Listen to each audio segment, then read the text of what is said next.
নিরাপত্তার স্বার্থে সচিবালয়ে সাংবাদিকদের প্রবেশ নিষেধ।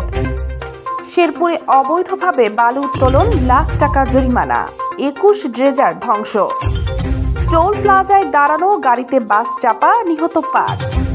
তখন শুনছিলেন সংবাদ শিরোনাম, এবারে বিস্তারিত। ইস্পাহানি মির্জাপুর শ্রেষ্ঠ ব্লেন্ডের অনন্য স্বাদের দারুণ চা। এই সতেজতা, ঘ্রাণ আর মন কাড়া স্বাদের তুলনা। চা যদি হয় ইস্পাহানি মির্জাপুর, টেস্ট হলেও লাইফটা ভরপুর।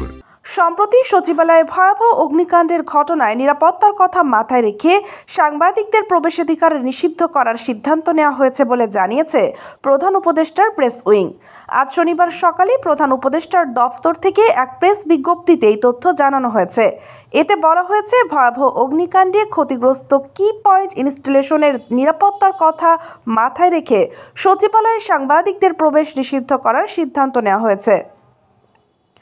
সরকার শিগগিরই বিদ্যমান প্রেস অ্যাক্রিডিটেশন কার্ডগুলো পর্যালোচনা করবে এবং নতুন অ্যাক্রিডিটেশন কার্ড ইস্যু করার জন্য সমস্ত স্থানীয় এবং আন্তর্জাতিক সংবাদ আউটলেটগুলো থেকে নতুন আবেদন নেওয়া হবে। ইতোমধ্যে যে কোনো ইভেন্টের জন্য অস্থায়ী দৈনিক অ্যাক্সেস কার্ড নিজ নিজ মন্ত্রণালয় থেকে জারি করা হবে। সরকার অসুবিধার জন্য দুঃখিত এবং সাংবাদিকদের সহযোগিতা কামনা করছে বলেও জানানো হয় বিজ্ঞপ্তিতে। আইনের তোয়াক্কা না করে অবৈধভাবে বালু উত্তোলনের দায়ে ভ্রাম্যমাণ আদালতের মাধ্যমে 1 লাখ টাকা জরিমানা সহ 21টি শ্যালো চালিত ড্রেজার, 32টি স্থাপনা এবং প্লাস্টিকের পাইপ ধ্বংস করেছে উপজেলা প্রশাসন। শুক্রবার সকাল থেকে সন্ধ্যা 6টা পর্যন্ত দিনব্যাপী ভ্রাম্যমাণ আদালত পরিচালনা করেন উপজেলা নির্বাহী কর্মকর্তা ও নির্বাহী ম্যাজিস্ট্রেট ফারজানা আক্তার ববি এবং সহকারী কমিশনার ভূমি ও নির্বাহী ম্যাজিস্ট্রেট আনিসুর রহমান।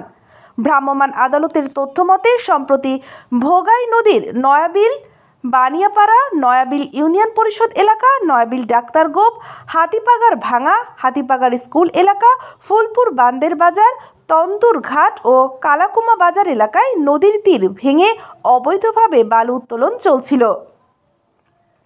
এমত অবস্থায় শুক্রবার উপজেলা প্রশাসন এসব এলাকায় দিনব্যাপী ভ্রাম্যমাণ আদালতের অভিযান পরিচালনা করে।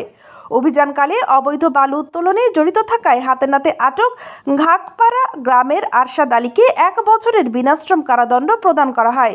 একই অপরাধে জড়িত থাকায় নয়াবিল এলাকার এক্সকেভেটর মালিক জাহাঙ্গীর আলমকে 1 লাখ টাকা জরিমানা করা হয়। ঢাকা মাওয়া এক্সপ্রেসওয়ের ধলেশ্বরী টোল প্লাজায় বাস চাপায় মা, 2 মেয়ে, 1 নাতিসহ 5 জন নিহত হয়েছেন। আহত হয়েছেন অন্তত 10 জন। গতকাল শুক্রবার বেলা 11টার দিকে এই মর্মান্তিক দুর্ঘটনা ঘটে।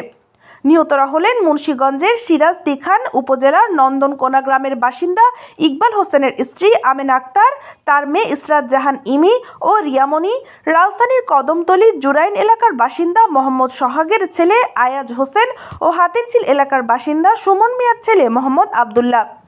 শিশু আয়াজ নিহত আমেনার নাতি। আহতদের মধ্যে রয়েছেন আমেনার আরেক মেয়ে অনামিকা আক্তার, আবদুল্লার বাবা সুমন মিয়া ও মা রেশমা আক্তার। সুমন রেশমাকে ঢাকার জাতীয় পঙ্গু হাসপাতালে পাঠানো হয়েছে। আহত অন্যরা ঢাকা মিটফোর্ড হাসপাতালে চিকিৎসাধীন। এ ধরনের দুর্ঘটনা গোটা জাতিকে ভাবিয়ে তুলছে বলে মন্তব্য করেছেন এটিভি সংবাদের সম্পাদক SM জামান। তিনি বলেন, দেশে আইনের সঠিক প্রয়োগ না থাকায় এ ধরনের দুর্ঘটনা হরহামেশাই ঘটছে। নেই কোনো বিচার, নেই কোনো প্রতিকার। জাতি জানতে চায় এর সমাধান কি? নিভৃতে কান্না না সঠিক বিচার?